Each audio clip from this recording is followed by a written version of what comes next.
For 27 years, one application ran the professional world. Not Google, not Apple. Microsoft Outlook, the email client that over 450 million commercial users opened every single morning. The tool that over 60% of Fortune 500 companies built their entire communication infrastructure around. The application that hospitals use to coordinate patient care, that law firms use to manage billion-dollar cases, that governments use to run countries. Outlook wasn't software, it was oxygen. Then Microsoft flipped a switch. In 2024, they began forcing all of those users onto something called New Outlook, a stripped-down web app disguised as a desktop application. It's slower. It's missing features users relied on for decades. When you connect a third-party account like Gmail or Yahoo, it transfers your username and password directly to Microsoft's servers, giving Microsoft access to email accounts it was never supposed to touch. It shares your data with over 800 advertising companies, and it injects ads disguised as real emails directly into your inbox. The same inbox your doctor uses to reach you. The same inbox your bank uses to send you alerts. Microsoft called this built for today, designed for the future. The translation, a web wrapper that harvests your credentials and serves ads in your inbox. They didn't upgrade Outlook. They gutted it, and they did it on purpose, because the old Outlook worked too well to generate enough subscription revenue. If you want to see how a $3.4 trillion company deliberately destroyed the most trusted email application in history to extract more money from the people who built its empire, subscribe right now, because this is the next chapter of the Microsoft arc, and it is the most personal betrayal yet. To understand how bad this betrayal is, you need to understand what Microsoft Outlook actually was at its peak. January 1997, Microsoft ships Office 97. Inside it, a new application nobody had seen before, a single tool that combined email, calendar, contacts, and task management into one unified workspace. Before Outlook, you needed separate programs for each of those things. Outlook made them one. It was fast. It was deep. It just worked. And within a decade, it had quietly become the most important piece of software in the professional world. By the 2000s and 10s, Outlook wasn't just popular, it was irreplaceable. Exchange Server was powering hundreds of millions of mailboxes worldwide. IT administrators had spent years building entire workflows around Outlook's rules engine, its search folders, its offline capabilities, its deep integration with every other Microsoft product. Accessibility engineers had spent those same years perfecting screen reader support so that blind professionals could navigate their inbox, compose emails, and manage their calendar with the same speed and precision as anyone else. This wasn't a product. It was an institution, and Microsoft knew it. In their own earnings calls, they called Microsoft 365 with Outlook at its center, a $49 billion business. They celebrated 450 million commercial seats. They had built the most dominant productivity empire in the history of technology, and Outlook was the foundation every single brick was laid on. But here's what they never told you. While they were celebrating those numbers, they were already planning to tear the foundation out. Not because it was failing, not because users were leaving, because 450 million people were using a desktop application that worked perfectly without paying Microsoft a monthly fee. And in Redmond, that is a problem that needs to be solved. And trust me, the way they solved it is far worse than you're imagining right now. We're going to break this down in 4 acts. The empire Outlook built, the subscription trap Microsoft set, the product they replaced it with, and what it actually does to your data, and the rebellion that forced Microsoft to blink. By the end of this video, you will never look at a software upgrade the same way again. And if you thought forcing AI onto your desktop was the worst thing Microsoft did this year, you haven't seen what they did to your email. Here's where the greed starts. Under Satya Nadella, Microsoft pulled off one of the most aggressive business model transitions in tech history. They turned software you owned into software you rent, and it worked spectacularly. Microsoft 365 generated $49 billion in 2023 alone. Commercial revenue grew 16% year over year. The subscription machine was printing money. But there was a problem. Classic Outlook. The desktop application that 450 million people actually used was too good, too independent. Users could run it with a one-time Office license. They could connect it to third-party email providers. They could configure it locally without touching Microsoft's cloud. Classic Outlook gave users control, and control is the enemy of recurring revenue. So Microsoft made a decision. They would replace Classic Outlook with something new. something that looked like a desktop app but was actually a web application running inside a browser shell, specifically Microsoft's own Edge WebView 2 engine. Something that required a constant connection to Microsoft's servers, something that would funnel every user, every interaction, every piece of data through the Microsoft 365 cloud. They called it New Outlook, and they started pushing it on to people whether they wanted it or not. And you know what they said when they launched it? Built for today, designed for the future. That was the promise. Let's talk about what they actually delivered. The numbers don't lie. Classic Outlook used around 200 megabytes of RAM at idle, stable, predictable, reliable. New Outlook spawns multiple Edge WebView, two processes that stack on top of each other, consuming 600 to 750 megabytes baseline and regularly spiking to 2, 4, even 7 gigabytes. Users on Microsoft's own support forums documented the app hitting 14 gigabytes before Windows suspended it as a crashed process. Classic Outlook loaded in under 3 seconds. New Outlook takes 30 to 60 seconds on older hardware, documented on Microsoft's own forums. On enterprise IT forums like Spiceworks and r/sysadmin, thread after thread shows the same pattern. Administrators testing New Outlook, finding it unusable, and rolling their teams back to Classic before the migration window closes. That's just the performance. The feature gap is catastrophic. No quick parts, no custom forms, no drag-and-drop calendar duplication, no default open replies in separate windows, no rules to move emails by category, no search folders, no network share access for attachments, no reliable PST file support. Microsoft published their own feature comparison page in which they did, presumably with a straight face, and it documents dozens of major capabilities that Classic Outlook had for years and New Outlook still doesn't. And here's the part that should make your blood boil. New Outlook puts ads in your inbox, not banner ads on the side, ads designed to look exactly like real emails, sitting right there between the message from your boss and the alert from your bank.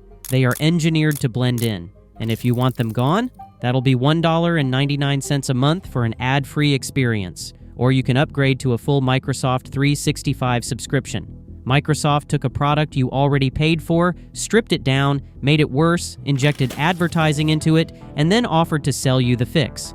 But the ads aren't even the worst part. The worst part is what New Outlook does with your data. When you add a third-party email account to New Outlook, a Gmail account, a Yahoo account, your company's IMAP server, the application does not connect directly to that server the way Classic Outlook did. Instead, it routes your username and password to Microsoft servers, your credentials, for an email account that has nothing to do with Microsoft. Independent security researchers confirmed this. Mailbox.org, a German email provider, published a detailed public warning. For accounts without OAuth support, Microsoft receives your actual login credentials within the encrypted connection and stores them on their infrastructure, acting as a man in the middle between you and your own email. And then there's the advertising data. Thanks to GDPR, European users got to see something American users never will: a consent pop-up listing every third party that New Outlook shares your data with. The count, as documented by Proton Mail and confirmed by multiple independent researchers, over 800 advertising partners. 800 companies getting access to data generated by your email client. Companies processing your information to personalize ads, derive audience insights, and scan your device for identification. None of this has anything to do with sending or receiving email. This is a surveillance architecture wearing the skin of a productivity tool. Let's call her Anna. She's a small business owner in Munich. On a Tuesday morning in November 2024, she opens her laptop, sees the New Outlook prompt, and types her Gmail password into the setup screen. She doesn't read the fine print. She doesn't know that in the next fraction of a second, that password is now sitting on a Microsoft server in Dublin. She doesn't know her emails, her contacts, and her calendar are being synchronized to Microsoft's cloud. She doesn't know that over 800 companies she has never heard of now have access to data generated by her inbox. She closes the laptop and goes to her first meeting of the day. Now multiply Anna by 450 million. And then there are the people Microsoft simply forgot about, the blind community. For decades, accessibility engineers worked alongside Microsoft to make classic Outlook compatible with screen readers like JAWS and NVDA. It took years of painstaking iteration, testing every dialog box, every menu, every keyboard shortcut, to make sure a blind professional could navigate their inbox, read emails, manage their calendar, and do their job with the same speed and dignity as everyone else. Classic Outlook wasn't perfect, but it was functional, it was reliable, it was the result of 27 years of institutional knowledge about how blind users actually interact with software. New Outlook threw all of that away, because New Outlook isn't a native desktop application. It's a web app running inside an Edge browser shell, and web apps interact with screen readers in fundamentally different ways than native desktop software. Users on accessibility forums report that JAWS skips or misreads emails in the reading pane. NVDA's virtual cursor fails on threaded conversations.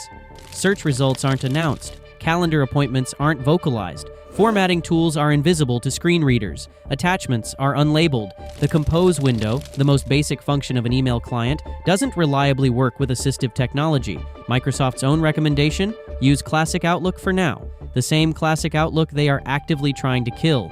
But here's what makes this worse than a bug. Microsoft has set the execution date. Classic Outlook will be supported through 2029. After that, the cutover begins, and there will be no going back. That's not a safety net. That's a countdown. Microsoft isn't giving the blind community more time. They're scheduling the funeral and extending the viewing hours. The clock is already running, and the replacement still doesn't work. But here's where the story turns. Because Microsoft expected compliance, they got a revolt. IT administrators across the world started blocking New Outlook the moment Microsoft tried to force it. They used group policy objects to disable the migration. They deployed registry edits across thousands of machines to kill the Try the New Outlook toggle. They created cloud policies through Microsoft's own admin center to prevent the switch. Entire enterprises said no, not because they were resistant to change, because they tested New Outlook and it failed. And here is the greatest insult in this entire story. The tools IT admins are using to block New Outlook, Microsoft built them, Microsoft sells them. Group policy, Microsoft's tool. The Microsoft 365 Admin Center, Microsoft's platform. The registry keys, Microsoft's architecture. IT administrators are using Microsoft's own infrastructure, Microsoft's own documentation, Microsoft's own group policy framework to block Microsoft's own software. Microsoft handed them the weapon. They are using it against the company that gave it to them. That is not resistance. That is poetic justice. The backlash was so severe that Microsoft blinked. The original plan was to make New Outlook the default for enterprise users in April 2026. They had to delay it, officially documented in Microsoft Message Center Post MC 949965, February 2026, all the way to March 2027. That is not a schedule adjustment. That is a retreat. And while Microsoft was retreating, the alternatives were advancing. Mozilla Thunderbird had its biggest growth period in 2 decades. They launched Thunderbird for Android in October 2024. They added native Microsoft Exchange support in late 2025, directly challenging Outlook on its home turf. They announced Thunderbird Pro with privacy-focused email hosting at $9 a month. No ads, no credential routing, no 800 advertising partners, just email that works. The open source world smelled blood, and they moved fast. So, where does this leave us? Microsoft had the most trusted email application on the planet, 450 million commercial users, 27 years of trust, and they torched it.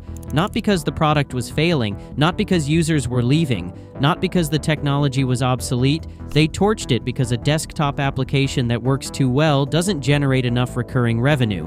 What Microsoft promised, built for today, designed for the future.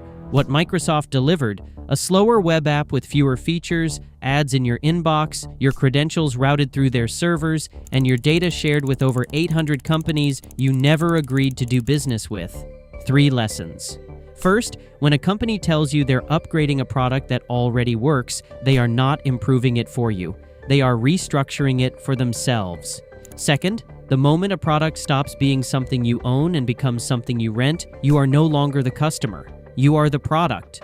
Third, you cannot build a subscription empire by making your product worse. You can delay the consequences. You can force migrations. You can hide toggles and bury opt-outs. But eventually, 450 million people notice, and they don't forget. If you blocked new Outlook with a registry edit, you were right. If your IT admin pushed a group policy to stop the migration, you were right. If you downloaded Thunderbird the first time you saw that consent screen listing over 800 advertising partners, you were right. Microsoft bet you'd accept the downgrade because switching is hard. They were wrong.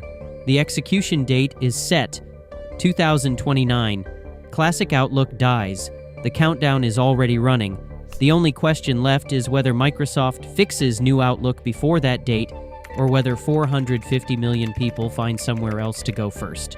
What do you think? Will you stay on Classic Outlook until they pry it from your hands, or have you already moved? Drop it in the comments. And if this is your first time here, this channel covers the moments when the biggest companies in the world get too greedy and too arrogant for their own good. Like and subscribe. The next chapter of the Microsoft arc is already in production. I'll see you there.